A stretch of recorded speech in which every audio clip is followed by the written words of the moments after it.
mentioned, The Mentalist, Supernatural, SEAL Team, and of course, The Mandalorian. The Mandalorian? You know, I love The Mandalorian. You're so totally alone in that. Nobody else likes it. It's really hard. And I love The Armorer, which is Emily's character. Right? How cool is she? But I have to admit, there's a character I prefer the most, and that's my sweet baby Yoda. Right? Blah, blah, that kid. So does he steal the spotlight from you actors? He's there? pretty cute. I mean, the thing is though, I only had that one scene with him and he was like in a bag. He wasn't doing anything fancy. So I was not prepared for the force that is baby Yoda, who we were officially told by Disney not to call baby Yoda. We know. But I think they've given up on that. This was like a few months ago. They were like, it's the child. Right. It's pointless. They sent us the memo. Oh, did they really? And we said, sorry, can't help you. It's a train that they cannot stop. Yeah. Do you remember the first time you actually saw Baby Yoda? And so what was racing through your mind when you were I was like, oh, it's such a cute little, wah. And it's so weird because it's like a puppet, but he's freaking adorable. He's so cute. He is adorable. Yeah. He is adorable. You said that they just had him in a bag. Yeah. Do you kind of wince when you see them kind of just like jostling the thing around? Well, didn't you? Yeah. Well, yeah, they punched him in his little head. I mean, when they had him in the bag when I met him, he was being well tended to. Nobody was misbehaving. But yeah, I don't think there's anyone who saw that scene where they're like punching the bag that wasn't like, what the, no! Oh! Does Baby Yoda wear diapers? He doesn't need them. No, he doesn't.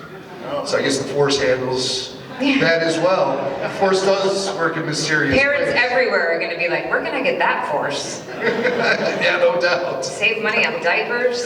Well, I have to say, Emily, you're one of my favorite types of actors to talk to because you do so much from theater. You've done Broadway musicals. Oh, thank you.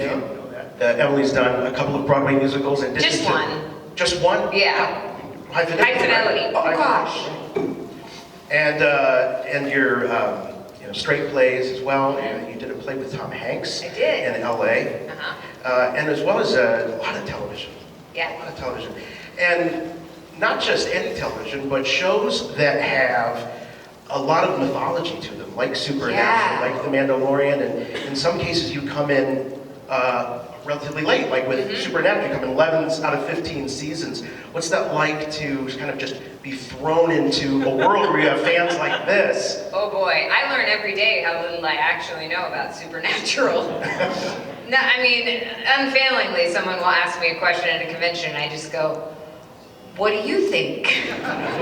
I mean, it's incredible. I tried when I got cast to do some research about like who the darkness was and what her origins were, and I knew enough to help me with my own backstory, but sometimes I think that the writers don't even remember what they've created, because there's so many different tangents that have happened, and now, in this last season, they're trying to bring back all these characters, and could you imagine if they brought back like every single character that they've ever, it's ridiculous. Could you imagine?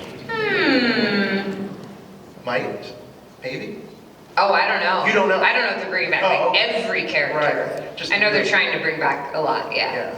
Yeah, because it's winding up. I think May is when the final season, 15 seasons. It's crazy. What a run. What a run. Amazing. Is it hard for you to be looking forward to that final day you're going to be on the set working with the crew and the cast and everything? It's very bittersweet. It's, I was on there for season 11 and then I haven't been back since. So, until this season. So going back for season 15 was definitely, like when they told me that they wanted to bring me back, I was so excited and honored that like Rob and I were talking about how nice it is to feel like we're still relevant on the show. Because they have introduced so many phenomenal characters. But yeah, it's, I think there's less than like 30 days left of filming now, so the mood is everyone's a little emotional.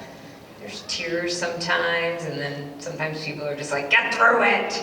So when you find out that you're playing a role like, God's sister, for example, how do you you sit in that meeting and get sort of briefed on this character, is it really just the script? Is that what informs you, or do you get a lot of backstory to catch up? I did not get a lot of backstory. From what I remember, I auditioned for a character that they said was some supernatural being who, I don't remember exactly what they told me about her. They did not say that she was God's sister. They said that she was called the Darkness, so that part was kind of obvious. But yeah, I got just a teeny bit of the backstory and how exactly she was linked to them. And the thing that I had to connect to the most, because there's a lot of things that I can relate to as an actor, but one of them is not being an all-powerful being who can suck people's souls.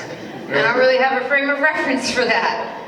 But what I loved about Amara, and I think one of the reasons the show has endured as long as it has, is because no matter how spectacular a character is, no matter what powers they have, there's something so human and vulnerable about them. And that's what I could connect to with her, that she was someone who felt misunderstood, she felt like no one was listening to her, she felt disconnected from other people, and she was trying to find the one person who is her family, and he was basically just ignoring her. So she, didn't deal with that in the healthiest way. She made some bad choices, I guess, or unkind choices. But she, I think that we can all relate to those feelings, and that's what I could connect to. And then for the rest of it, I just had to trust. I have to tell you, like the first time I shot an episode where, they told me to like hold up my hand and that it was gonna look really great when they did all the CGI, I was like, okay. I felt so stupid. And then I watched it and I was like, thank goodness, it looks way cooler than I felt. So then I learned to trust, and then I didn't have as much trouble like smiting people and sucking souls and, When you show up on a set of a show where the cast has bonded over many years, many episodes, is that intimidating, or are they just so used to people coming in that they kind of just welcome you right away? It's different on every set. You don't know what you're gonna get, and I liken it to being like a transfer student. And so like you're going into a school where everybody knows all the teachers and everybody already knows like all the books and all the course material, and you're just trying to catch up. I have to say that the Supernatural set is one of the most welcoming sets I've ever been on.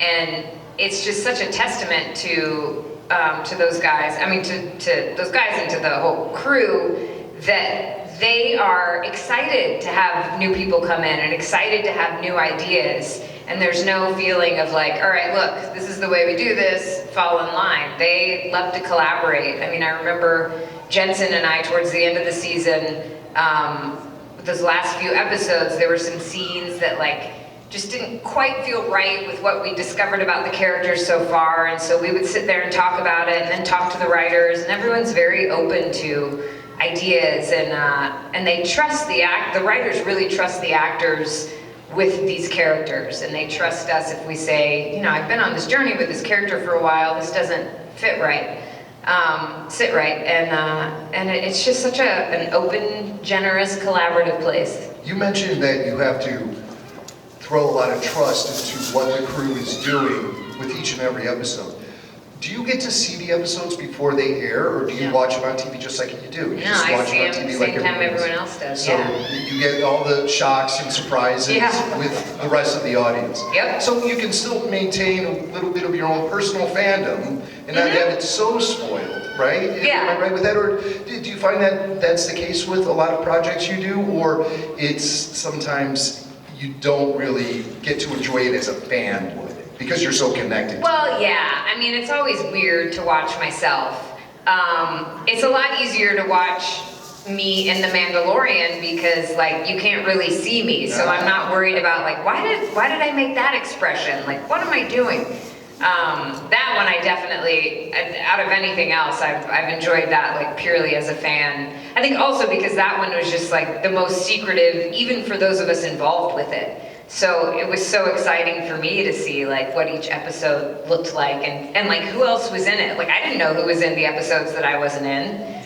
So like Amy Sedaris pops up and all these amazing actors, and it was just so much fun to to be on that ride with everybody else. Yeah, so the mystery maintains itself Yeah. until the episodes premiere. That's so cool. Because I think a lot of people assume that when they're working on the inside, they get to see it all and get a preview of it before the general audience does, but that's not always the case. How cool. Did working on Supernatural prepare you for going into something as big as Star Wars with the fan base? It did a little bit, yeah, because the Supernatural fandom is so passionate and so involved in the stories, and I love hearing how the stories have impacted people, and what people's different like points of connection are. But the Star Wars fandom, it's been around for decades, and it is just it's such a massive group of people who are also so passionate and so excited. And very shy with their opinions. Oh yeah, definitely. First. Yeah. No, so I just feel so lucky that I get to be part of both of these incredible fandoms. Yeah. I pinch myself. Now, when you went in for The Mandalorian, you didn't know that it was a Star Wars project, right? I knew 'Cause that it Filoni was- guy is real cagey. Yeah. I've heard. I knew very little. I knew that it was, they said that, my agent said they thought it was Star Wars and that it was a live action series, but I had no frame of reference because there'd never been a live action Star Wars. And on streaming, you never know if something's a big deal or not. There's shows that we don't even hear about. I will audition for something and I'm like, oh, this must be a new show, and I find out it's been on for 3 or 4 seasons. So this, I knew was something Star Wars related, but my audition was so low-key. It was just me in a room with a casting assistant and a camera. There was nobody else connected to the project in there. Did they put a bucket over your head or anything? Yeah, that was the first time I've auditioned for someone who was supposed to be wearing a mask. I was like, am I supposed to do anything different? Did they said, tell "No." you that you'd be masked when you were on? They did, yeah, because I think there's some actors who might not want to do that, understandably. But I was like, no, I think that's great. And we didn't do anything special for the audition. I know that I paid a lot more attention to how I carried myself physically, since my face would not be a part of it ultimately. But originally, they were looking for a British woman in her 50s or 60s, which, Yeah, you don't really need any of that. no. But that was why in the audition, the casting assistant, Jason, he told me to do a British accent. And then that part of it, John liked that. He said, it doesn't have to be exactly British, but something that kind of sets her apart and is a little bit heightened. And I like that. I think it makes her even more mysterious. So you do add a little secret sauce to your vocal performance on the show, beyond the audition. So what do you add to the voice of the armorer that makes her sound? Because she does have this, I would say, she speaks with a lot of authority, but she seems very distinguished to me. Yeah. And so what do you find you throw into that performance that builds upon that? Well, I think what really resonated with me for her, they described her originally as a leader of a group of people, and they said that she was very Zen-like. And so when I talked about it with John, he talked about a lot, he referenced Kurosawa films and these samurai warriors and kind of the not formality, but kind of the dignity and the simplicity of the movement. And I felt like she never really moved quickly. There's nothing urgent about her. Until she needs to kick some stormtroopers' butts. Yes. She knows how to dish it out when she needs to. But I really loved that she carried her authority in a way that was not aggressive at all. She knew she had the respect of all those warriors, and so vocally, I just felt like she also needed to be very measured and very patient and. Not very reactive to things. You feel I felt like she was just always taking everyone in and kind of waiting for the moment when she needed to intercede. That whole fight breaks out between those two macho guys. And she's just sitting there, she's like, I'm gonna keep stacking my Beskar. This is gonna be fine. And then at the moment where they have their blades to each other's necks, then she's like, okay, guys. All right, guys. Simmer down. Yeah. Yeah, she's the keeper of the history of the Mandalorian, too. and so she has a huge responsibility. Yeah. The first time you got to the phrase, "This is the way," did you immediately know it was going to catch on and be a popular tagline? Not the way that it has. Yeah. I loved it. That I remember was in my audition scene. One of them was very similar to that scene in chapter 3 with that fight, and when she says, "This is the way." Yeah, I mean, it definitely, there was something about it that kind of made me go, oh, this is significant, but I did not know it would be significant with a capital S. Yeah. Yeah. So you see memes and everything Yeah. out there based on that phrase that you really kickstarted. And so, how do you feel when you see it spreading into pop so culture cool. that way? Yeah, how about it? I nerd out. I'm like, oh my gosh, I said that. Yes, you did. Yes, you did. So once you found out it was Star Wars, what kind of, what did you draw from? What kind of a fan or even just observer of Star Wars were you going into that? Would you have considered yourself a fan prior? I was a fan, but I did not know the depth of the canon. And I started going down these rabbit holes, and I was like, wow, I was amazed at all of the branches of the stories. And what I primarily drew from at first was I knew that the feel of this series was going to be very similar to those first 3 movies, not first in chronology, but the first 3 that George Lucas made. Right. And so I watched those again. And then I started trying to educate myself about the Mandalorians, but I did not know like where I fit into them. Yeah, it can be very confusing. Yeah. Yeah, we've been talking about this stuff for 14 years, and I don't think I still really understand. Okay, that's a relief. Yeah, the history of that little Mandalorian. civilization and society has gone through a lot of ebbs and flows. Right. Yeah. So it seems like there's been many different ways to define what makes a Mandalorian Absolutely. tick. And it feels like the show now is really putting, I'd say, the final touches on some real legitimate history for these this band of warriors. But we still have a lot to learn. And I think the Armorer knows it all. And we're expecting some more information to be coming from your character in season 2. Will we see the Armorer in season 2? I don't know what you're talking about. Oh, I see. Season 2 of what? KG. By the way, if you have a question for Emily, please queue up at the microphones. Let's talk a little bit about the cast, the people you get to work with on The Mandalorian. So Pedro Pascal, of course, Carl Oh, Weathers. I knew Pedro from New York Theater. We had met years ago, and then he and I were also on The Mentalist at the same time. Oh, wow, all right. So it is funny, because you've been in so many different TV projects, do you find that you do keep running into the same people over and over like Not a that? lot of the same people, but a lot of people that I'm connected to in other ways. So like we've worked with the same people, or we went to the same school or something like I've heard that. that people will say that it's amazing how small that world feels Yeah, sometimes. because there's a lot of actors. I'm very aware of that every time I audition for something. But yeah, it does tend to feel like a small community. It's interesting that way. So you had worked together before, and I know that he's not always in the suit. Right. Did you work together on Mandalorian? Was he on set during your? Well, yes, because he's. We don't actually see him without his helmet. Right. Never. Used. So was that really Pedro Pascal? I was working with the Mandalorian. With the Mandalorian. Right. Yeah, we get it. Okay. An interesting piece of trivia, though, we believe that one of the stunt doubles for the character is John Wayne's son. Grandson. Grandson. Yeah. Okay, grandson. I guess he would be a little old to be doing all those That would be physical stunts if he impressive. was Wayne's son. But grandson, that makes more sense. Yeah.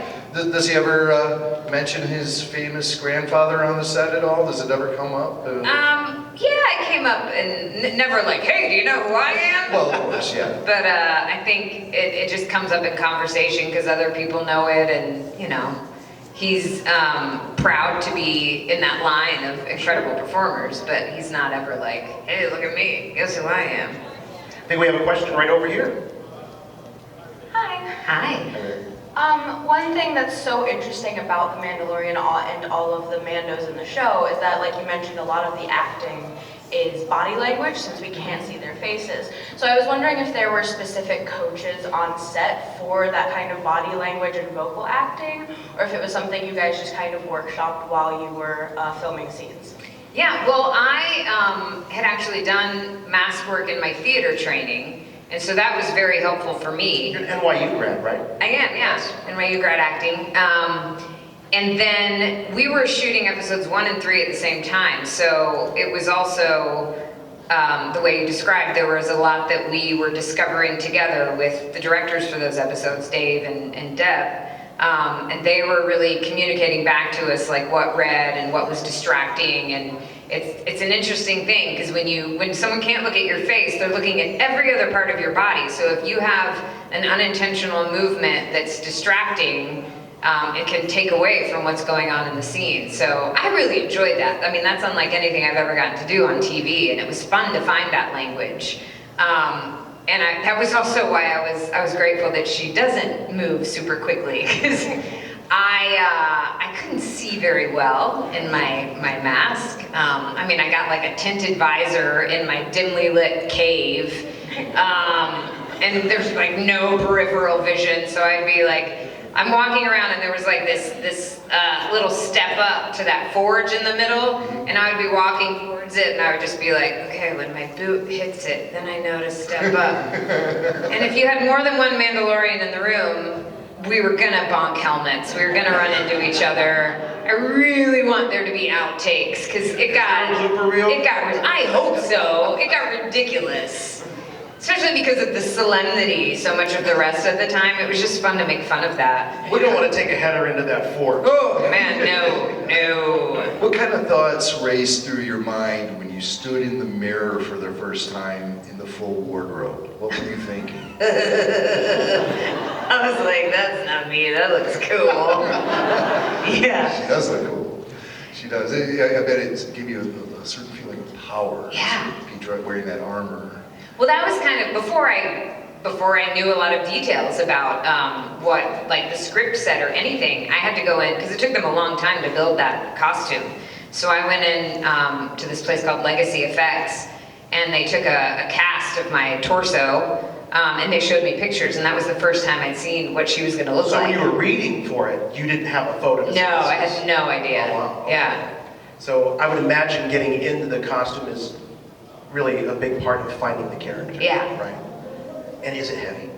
It's not so bad. Yeah. I mean, because it's a lot of leather that's very supple. It moves easily. That's nice. I never quite understood why she wears a fur cape when she's working with fire, but that's her choice. She accessorizes. Yeah, exactly. Even if you live underground, you can still be stylish. I appreciate that about her. All right, listen, we got a question over here. Hello. Hello. Hi. Is it hard do you see through the mask in the Mandalorian? Like you see like you talk or something? Did you say, is it hard to see? Yeah, in a mask. Yes. In a mask. Yeah, it was pretty challenging. I could usually see who I was talking to, but I often with all of the blacksmithing that I had to do, I couldn't see a lot of the times what I was trying to pick up. And then the gloves that I had looked great, but they were baggy, and so I couldn't really feel what I was trying to pick up. Being inside that thing felt ridiculous. I knew it looked great, and so that's what I was going on. But I was like, please don't let me look like an idiot. I would often drop things, like when I was trying to carry it over to the forge, or It's very intricate work with Yeah. the tongs and the metal. and it was cool, and they had someone on set to advise me who was an actual blacksmith, which I love, because I love getting to learn new things. That's Scar. But also John explained to me that a lot of these sequences where she's making his armor and he's having these flashbacks, he said a lot of the way he wanted to shoot that was similar to what he did in Iron Man. And so that was also helpful to have that as a point of reference. And I have such complete and utter trust in Jon Favreau. And so I knew that even if I felt stupid, I was not gonna look stupid. And it was able to be edited together in a way that was smoother so that you didn't know that I couldn't always see. and I couldn't always pick things up. We made it work. I believe with Anthony Daniels, the actor who played C-3PO, they often put tape on the inside of his palm so he could actually just Oh, man. it up. So that's a little tip you could take I'm gonna back use to the that, set. yeah. Also with Anthony, he was a mime. He was trained in the art of mime. And so do you find yourself kind of relying on maybe a similar technique to get across emotion or any kind of feeling for the character? You mentioned you were trained in the art of acting with a mask on, and I know that's something that they do teach in theater school, so. I don't think that I drew from mime, but when I was in high school, my boyfriend at the time, we won the district thespian competition with a duet pantomime. So. Do you still remember the act? Maybe we can, Well, I couldn't do it by myself, because it was a duet pantomime. Oh, I see. Yeah, Well, we can sorry. improvise. Me and Swank can make it a trio. No? No, you guys wouldn't want to see that, would you? I think we have another question. Actually, let's go. We'll get right to you, but let's volley back and forth. So one of the great things about The Mandalorian was that, as you said, like, the costumes and the props were fantastic. For you, or if any of your cast members, do you know if any of those maybe disappeared at the end of the season? May show up in No! different ways? Do you know how tight the security on a Disney project is? Yeah. I mean, I was like mostly joking, but not entirely. When I took very few pictures on set, and every time I did, I was like, am I gonna get shot by a Disney drone at some point? I Yeah. did notice a helmet on your table, though. That didn't. A fan made that for Oh, that me. was a fan made. Yeah. Okay.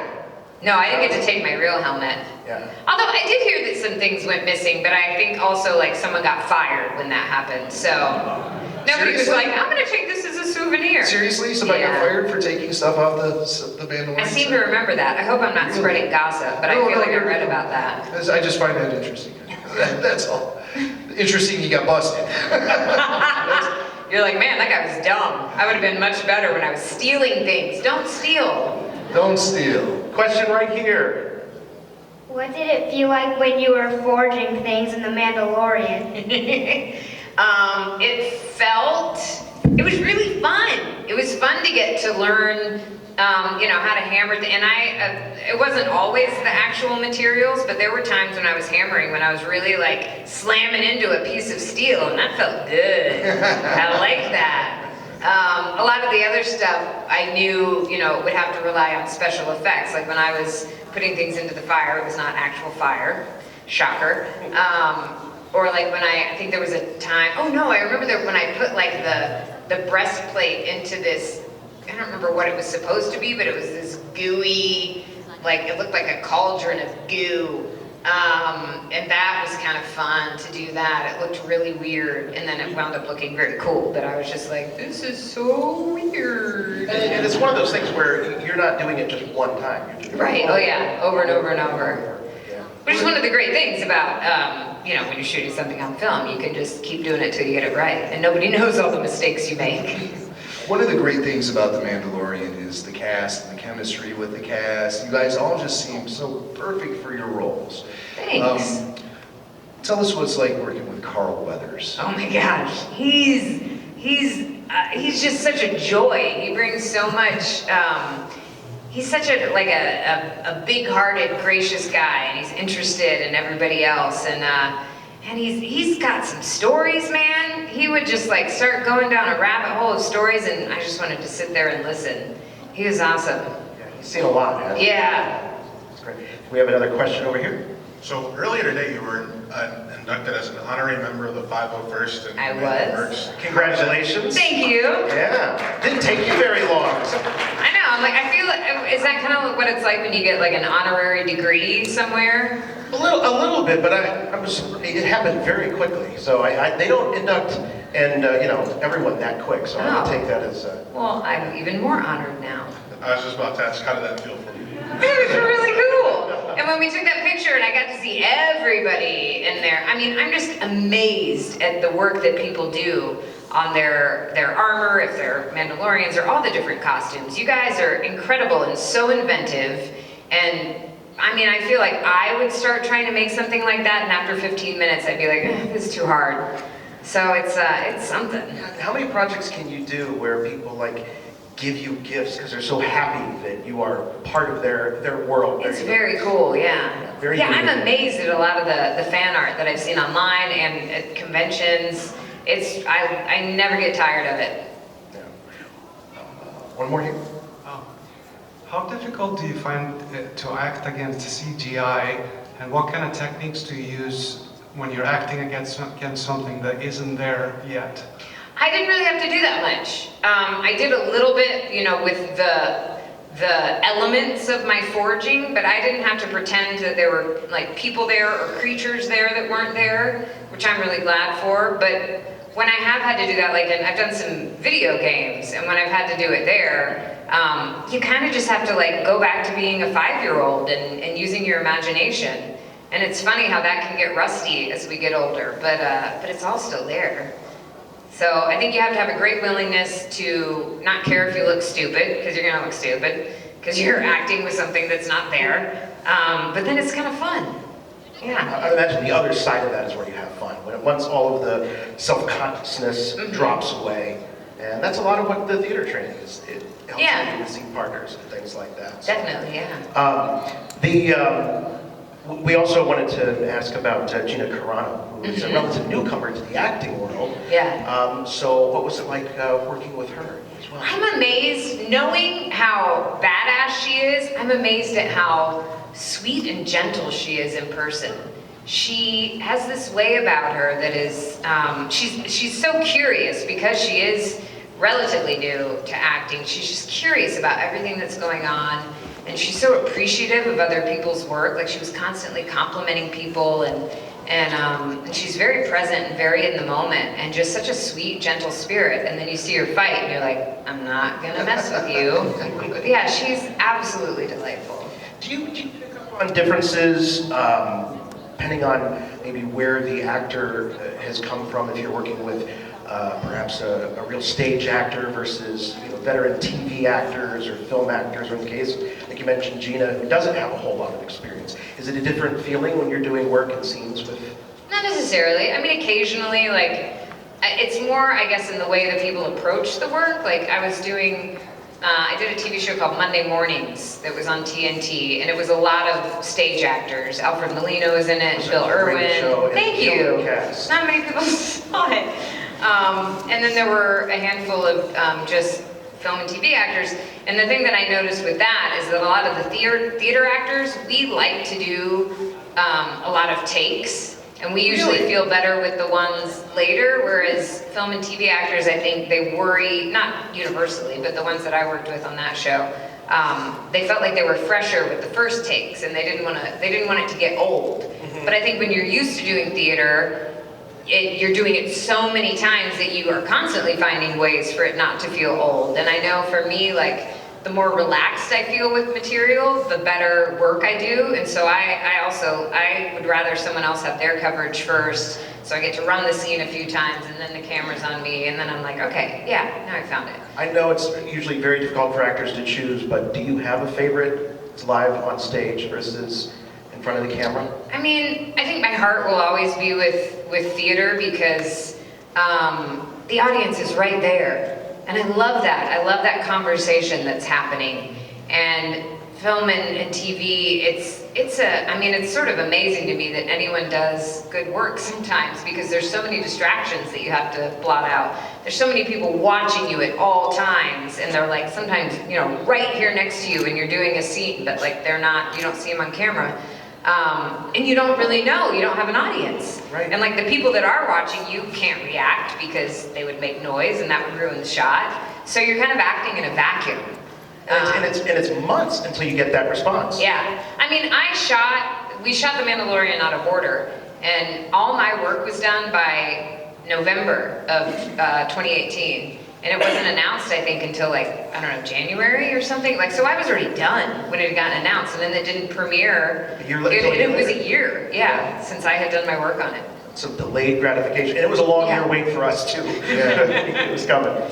I saw some fabulous photos of you at the Rise of Skywalker premiere. Oh, that was fun. And you looked amazing. Thank you. Super glamorous. Wow. Is green your favorite color? I know It you're wearing is, green. yeah. Yeah. So tell us a little bit about what that experience was like, being with some real Star Wars royalty that's been established for a long time. Yeah. Guys like Billy D. Williams, of course, was there, and so many others who've been with the franchise for so long. What was it like being around all of those people and that kind of energy? I mean, I was starstruck, but I was also, it just felt like such a warm embrace into this family. And I mean, I knew that The Mandalorian was part of Star Wars, but I think like getting invited to that premiere and being around those actors and feeling like, yeah, we're all telling the same collection of stories. It just felt so good. And it was also really fun because, you know, I went to the Mandalorian premiere and I was watching something that I was in and I was kind of nervous and it was... Was that the first time you had seen it? Mm-hmm. Okay. And we got to watch at the premiere, we did get to see the first 3 episodes. So that was one time where I've gotten to see something before it was released. But you know, I was just there for the Rise of Skywalker as a guest, and it was so much fun. And it was dumb luck that I arrived at the same time as Chewbacca and got to take pictures with him. Perfect. And that happened, and I was like, I don't even need to see the movie. I'm happy. But what did you think of the movie? I loved it. Yeah. And it was thrilling to see it in a theater full of, like you said, like those actors that have been a part of it for so long, and Steven Spielberg was there, and John Williams was there, and all these people who have worked together over 40 years to create these stories that we still love, and that I just think like the heart of them is so incredible. It was, and you know, when you get to see those exciting scenes on a big screen and everyone else around you is cheering and crying, and it was such a thrill. Well, I certainly hope that someday you'll actually be able to go to a movie premiere for a Mandalorian movie. No, wouldn't that be nice? That would be amazing. Yeah. And you can't help but think that Disney is using Disney Plus as maybe a foundation for the future of Star Wars in the cinema. Yeah. So, because it seems like there's a lot of blue sky opportunity for the franchise right now in front of it. Yeah. And I think The Mandalorian would really segue very well into movie theaters. It feels that way, yeah. Yeah. It's like watching a movie, I think, Yeah. every week. Now, you'd mentioned the fight scene in chapter 3, but we can't let you go without talking about that incredible fight scene at the end of the season. Yeah. We were just watching it again today, and somebody put it together to it like a music video. Yeah. Oh, cool. That's right. Yeah, on Is this YouTube. like It's on all over YouTube? Yeah. I love YouTube. But was that a pretty lengthy process to learn that fight choreography? How much of it was you? And I wanted to do the entire thing. I am not trained as a fighter. And I got the script, and it was like 3 weeks before we were shooting that episode, and I approached our fight director, and I was like, what do I have to do? And he said, that's nice of you. I'm glad you want to work that hard. You need a few months. We don't have that.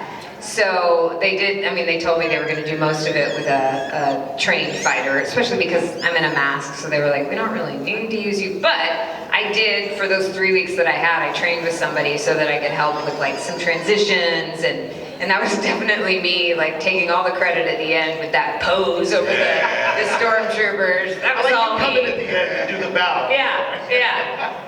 But no, the really impressive stuff in that was a very skilled stunt performer. I have to give credit where credit is due.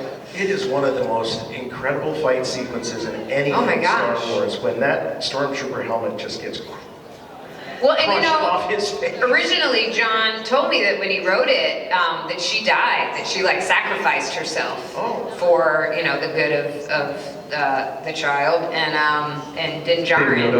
And then he was like, I don't think she needs to die, which I'm really glad for. But yeah, it's such a beautiful fight, and I love that she's fighting only with her hammer and tongs. She doesn't need guns, she doesn't need a lightsaber, and you know, talk about, like, I was sitting there watching it with my husband, and we were both like, what? It was awesome. You know, Star Wars characters have a tendency to, you know, go on to books and comic books. So that, do you think you'll follow the armorer and her adventures? Do Should we go off into a comic book? Yeah, definitely. Well, and I know like a lot of people have been asking me about this theory online based on, I think, the newest season of Clone Wars that links her to like Darth Maul because of the horns on her helmet, and I have absolutely no reason to know if that's true or not. You just tell people it's possible. Yeah, well, I mean, I guess it is. Like, I don't think they have decided. You know, it's one of those things where I think sometimes writers write something with an intention, and then sometimes an intention is put on it by other people, and they might be like, oh yeah, we should do that. I don't know if that will happen with this, but I'm amazed at like how passionately people create their own stories that could make sense. Right. Well, that's what we do. When these movies come out, these TV series come out, we love to speculate, we love to fill in the blanks until those blanks are filled in for us. Absolutely. But what an amazing opportunity to sit here and talk to you. Thank you so much. I don't Thank think we you. have... Does anybody have any questions? We only have a couple of minutes left. Yeah, like 2 So minutes. Butter? Final... we're gonna wrap up with some pantomime. I think, isn't that the point? You ready? No. Well, Clearly I'm not. What would you... Clearly you didn't win any awards for pantomime. I did not, no. Wasn't that a scene in Napoleon Dynamite? Were they doing some sort of pantomime? Oh, you danced. Oh, he danced. What would you most like to see the Armorer do in season 2? Oh.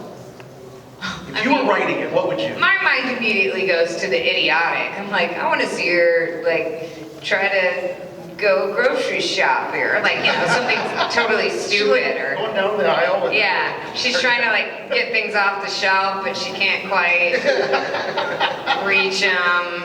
I just think of, like, stupid, absurd things. Maybe she could get in a glass blowing or something. Yeah. You know, that'd be kind of interesting. You know, I always said, because that set that was my my armory, I guess, is this like, you know, big domed room with that forge in the middle, and I was like, I bet she throws some killer parties in there. Fondue? Fondue in that the fire in the middle. I think she really likes karaoke. Yeah. And so she's probably, you know, whether there's other people there or not, I think Yeah. she's, you know, crooning out She's some into hits. entertaining. Yeah. Yeah, she's a good hostess. Yeah. There's nothing she can't do. Well, I don't know about you guys, but I'm really excited for season 2 now. We're gonna have the Armorer's Cookbook.